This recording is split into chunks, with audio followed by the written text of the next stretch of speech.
I'm Sean Whelan.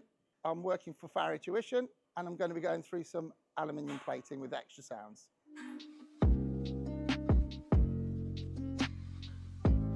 Well, just taking the old shoe off. You know, this is a horse that's been on the yard for years, so we know it quite well. He's called Bobby, and he's run in the National.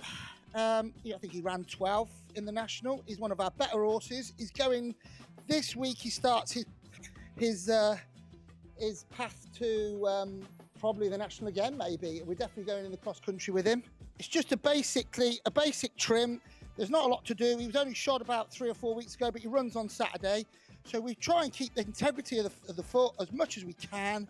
We don't overdress when we're plating because they're going to have a hard, long season and they're going to get done regular enough. I mean, he's probably not going to run that often. He's not the sort of horse that he runs a lot fresher, this one. So we're going to be shoeing him once a month at the most, really.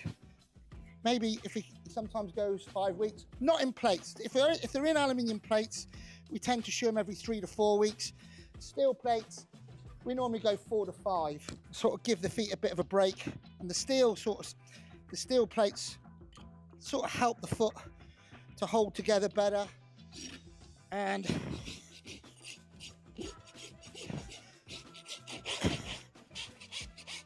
but the aluminium here is extra sounds. They're a really good shoe. They nail on really well. This one has like strange growth rings every summer, so he's not straightforward. A big flary foot. The extra sound shoes do nail on very well compared to other plates on the market. There are a few little techniques that we'll be doing to drill out the nail holes so we can get a nicer, higher nail placement. And we're going to go through some fit with the hind feet with the quarter clips. Just removing the old shoes. You know, removing the steel shoes. They're a Kirkart. I just transfer from the steel Kirkart onto the aluminium Kirkarts. Every nail's in the same sort of place. The quarters are in the same place. So this horse in its breeding, I shoe 3 of its siblings and they all have a similar hind foot. They all have a very weak outside heel. They all grow a bit long inside. It's just the way they move. Unfortunately for shoeing purposes, it means the foot's not very symmetrical. So we have a quarter on this foot that's right up there, and then we've got a little quarter right at the back. Completely different areas. So then we have to work round this with the fit. So you've got a quarter right the way back there and a quarter right the way up the front. So it's quite a tricky foot to get your shape round. It is improving. It used to be far worse than this, but we keep niggling away at it and lowering the inside down because it always grows high inside. Even with plates, even with a plate, we support the outside on him.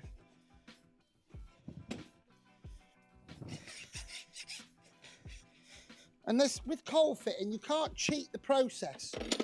You know, you must do every process as you go along, you know. Dress forward, always dress forward, because, you know, it's not like hot fitting where you've got a degree of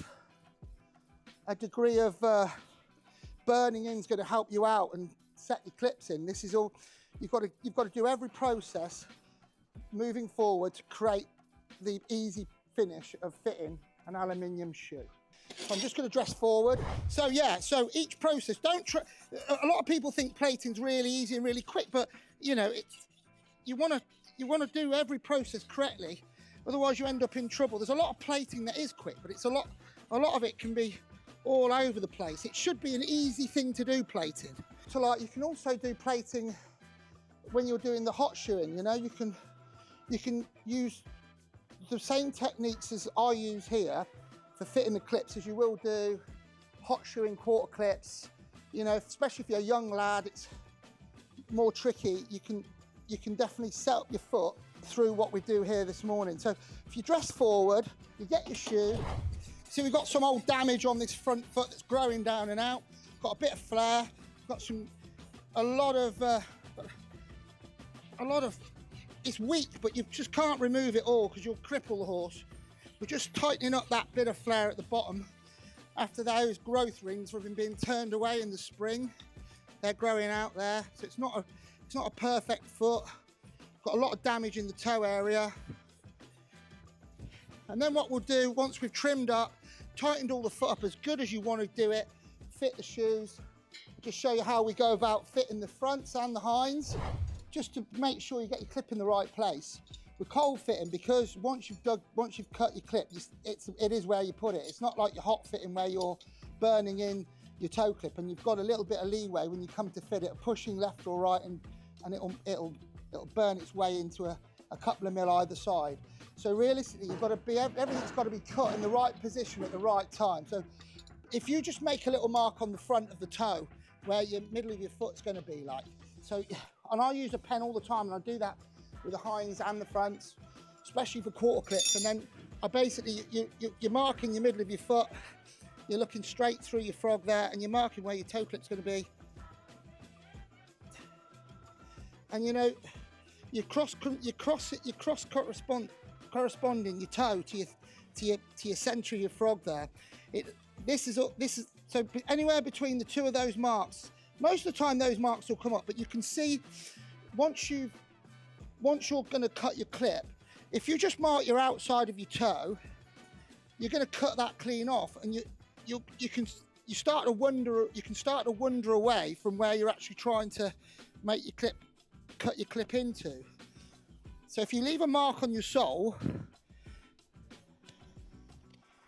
and just nick away, and you'll always be in the right position for that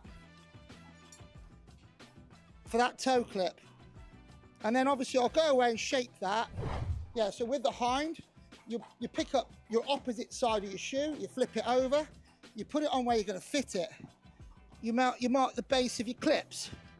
It's dead simple. And then once your clips are in position, obviously you have to use the opposite side because you've got an inside and an outside. You've got an inside and an outside of your shoe. And you know, some companies, some Croy ones, you know, they're a lot tighter up the inside and more of a stronger quarter on the outside. These are a little bit more symmetrical, and they're a little bit tighter up the inside edge. So it's really important you pick the opposite side up, you get your clips where you need them. Once you've marked your clips, they're going to be in the right spot then. Just nick it out. And then this side here, you've got your base, you've got your marks where your base of your clips are going to be, so they're perfect. Nick away the base.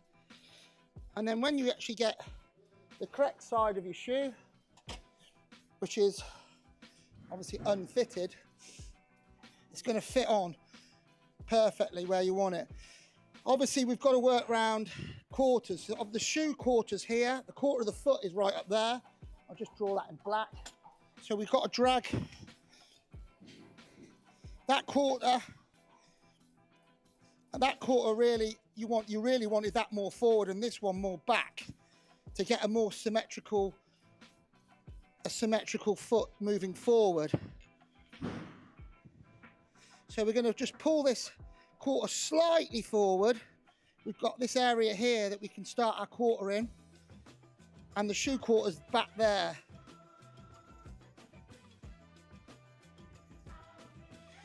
And then we're going to drag this quarter further forward from this position here. We're going to try and meet up with that quarter there where it starts. So we're going to pull this forward from here. We're going to try and get from this point, bring my quarter forward, because that's too late. It will just, the quarter's so far back here, it misses the quarter that's actually starting there. So we're going to bring that forward, give them a bit of lateral support, and nail it on. You can roll your, just to get a little bit more nail pitch. You can roll that outside in, doesn't take very long. That's it's a flary foot. Not most of these extra sound shoes, they nail on fine. They nail on fine. Occasionally you get a flary foot. You can add a little bit of pitch. You can add a little. So that just adds you a little bit more pitch if you wanted to nail it on a little bit easier. But these shoes are particularly good anyway. Same again on the hinds. Just do the You can do a little bit of it if you want. It nail on fine, these shoes anyway. I'm just showing you what I would do if you were dealing with a really flat, wide, horrible foot. Just nibbling a bit out that inside edge as you've rolled the drill bit into it.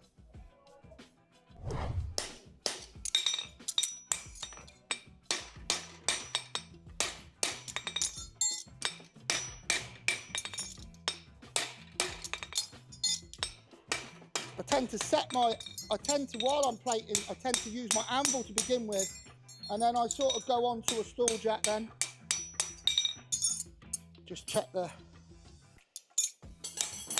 we just check that then. We'll have another look with the stall jack. It speeds things up a bit.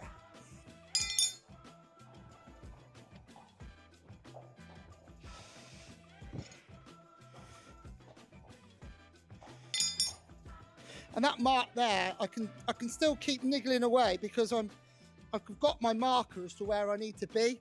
I'm just adding a bit of depth to the clip just to get that sat nicely.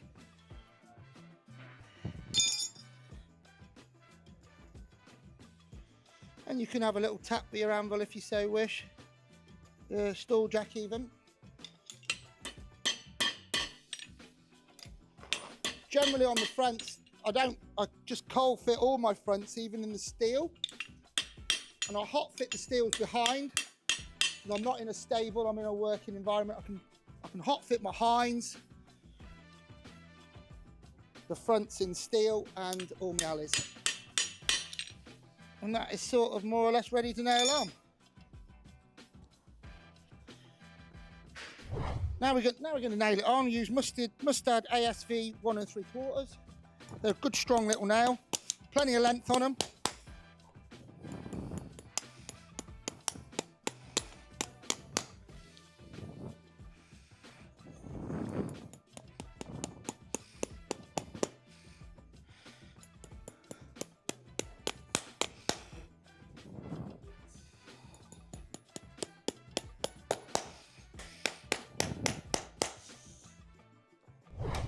We're dragging that quarter forward on this particular hind to make it fit that little bit better.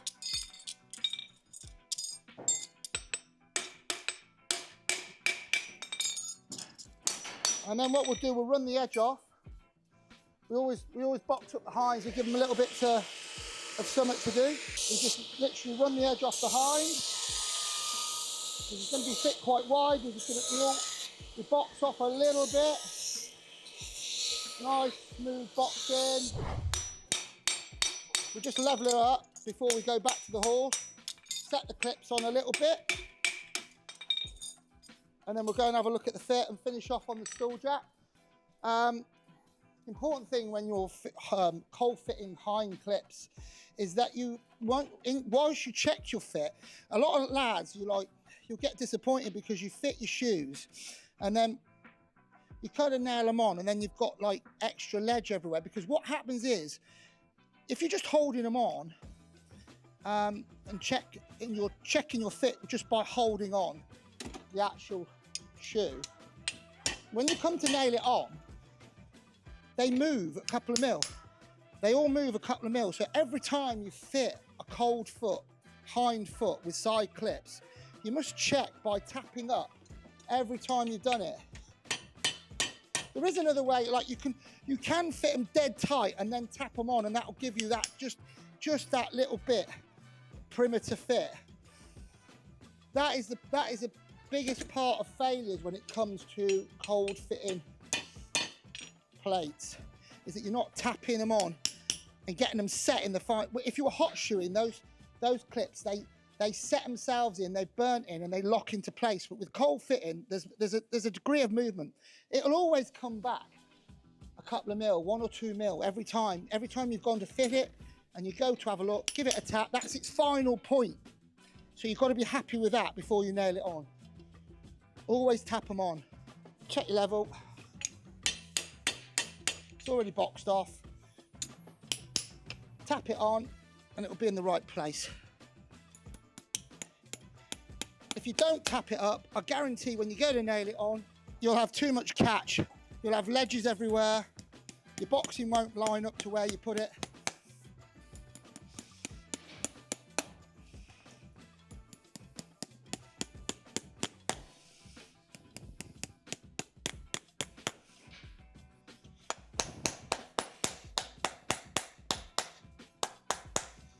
Right.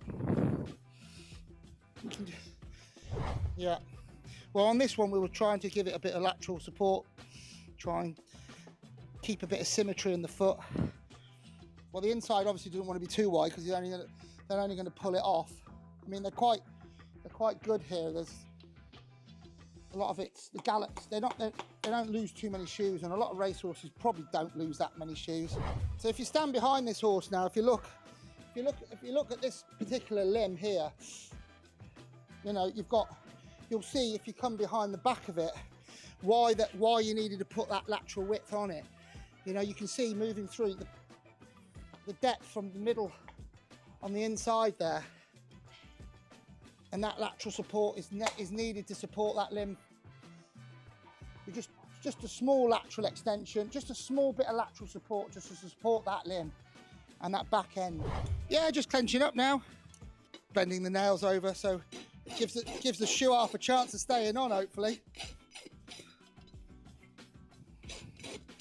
We don't use an undergroover, just these little nails are quite small ends on them.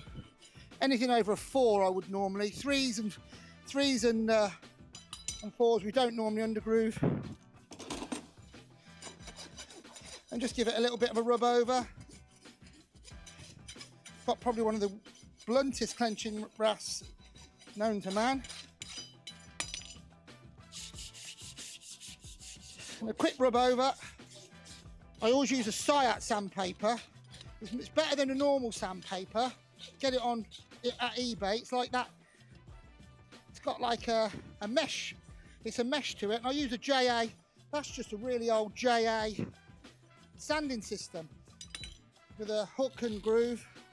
That's a 120, but you can get 80s. I sometimes use 80s, sometimes use 120s, but they don't clog and they last forever. They're cheap. They're cheap to maintain your feet. Like a whole roll is like 25 quid. It lasts ages. And we tend to sand all the runners just because it looks nice when they go out and it, you know, just blends all in. Especially when you've got an absolutely knackered clenching rasp like this one. So a quick rub round with that.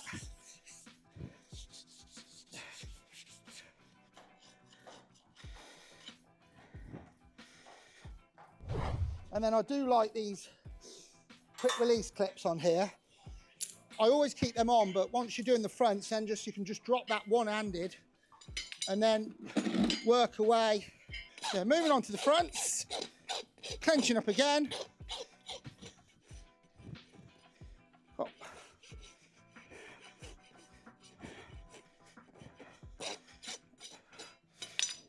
I'm going to undergroove this front one.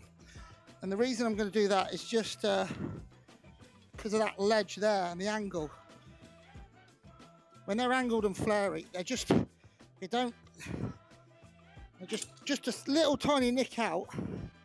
Just helps the job bed down into the foot a bit better when there's such an angle of the flare below it. You know, once this grows down, this foot will be in a better place and it'll look better, be a bit easier. But at the moment, you know, the growth ring is so severe, it makes it tricky enough.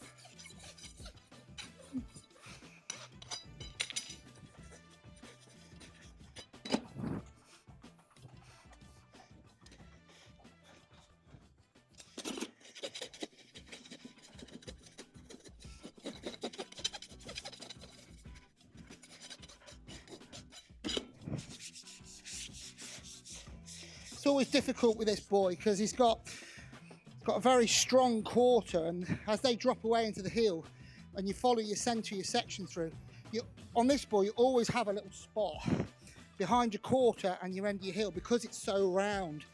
If it's got a straighter sort of foot, or what I tend to do is just help it along a touch. So just nicking off that just to stop the catch. We don't want him to lose a shoe in the race. It's not really boxing as such, it's just because the heels are folded in. And you're just sort of tightening it up. It wouldn't need to be done on many of the horses here. It's just him, maybe a couple of others. Final overview then, just basically I just tend to just have a quick check, make sure everything, there's no catch, no edges, and if we can always go back to the aluminium and just give it a rub if you need to. That, you know, it's fairly flush. So, but aluminium being soft, it's quite easy to just come back and nibble a bit off if you've got a bit of catch. It's so important that you don't leave too much. You don't want to lose shoes in the race, and you know, it's going to slow them down. What we end up using at the end of the shoeing is we use Thrush away. It's by a company called BioGenie, and it's really good for customers because it's a 3 to 5%. Mainly, it's a mainly peroxide based sort of product. So, what's good about it is that the customer gets to see what the active ingredient working against bacteria. So it actually gives the customer a view of making something different. If you actually see bacteria fizzes, you can actually see that it only fizzes on bacteria. If there's no bacteria, it doesn't fizz. You put it on metal, there's no fizz because there's no bacteria. But obviously you can see it's working its magic there. It's great for the customers. They visualize that, and they can see they're doing some good with it. Do that, and we can do that around go through their nail holes, out to the end of it all.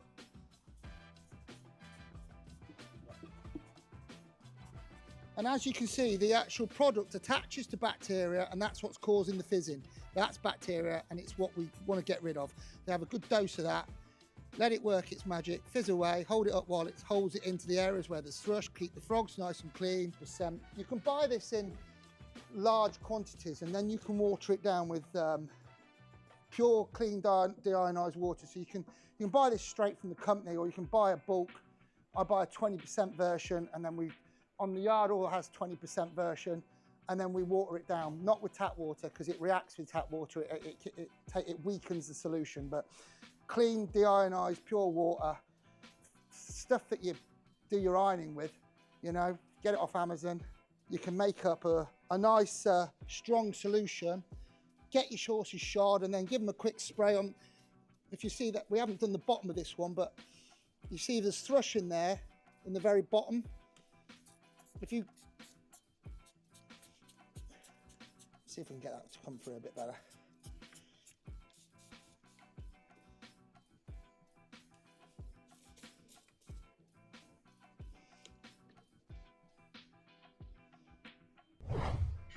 Thanks for watching. I hope that was useful. So that was basically a very quick aluminium plating of a Kirkart Extra Sound.